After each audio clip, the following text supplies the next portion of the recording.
Well, I guess unbeknownst to me that a lot of the fighters that I was into when I was watching MMA as a young kid and just kind of getting started, well, kind of literally getting started in the, I guess it would be mid 90s, um, were catch wrestling based guys, but I didn't really know what catch was.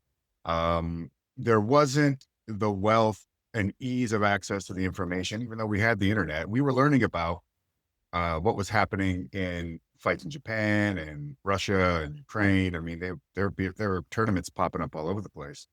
But getting a hold of those was it was doable through like tape trading and things like that. But it was risk lots of information. Yet we didn't have the capability of watching so much video, and like people weren't uploading and turning books into PDFs. So there was still, you know, quite a gap between what we have at our fingertips today versus then.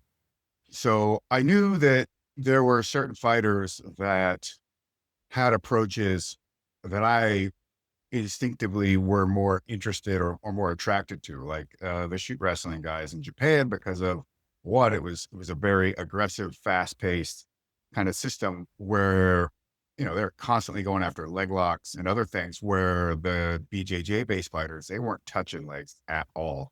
And then seeing the BJJ guys over there and getting leg locked, I was like, oh, that's interesting. And then even seeing within the BJJ scene, as soon as it was more than just Gracie's, how some of them were very takedown specific, even if their wrestling was mediocre. And some of them were very guard specific. So it was just this, I was starting to see all these little dichotomies, these little differences here. And I just was always drawn to the shoot wrestling side of things. When I first saw the UFC, it was UFC 2. And, I thought Ken Shamrock was the coolest.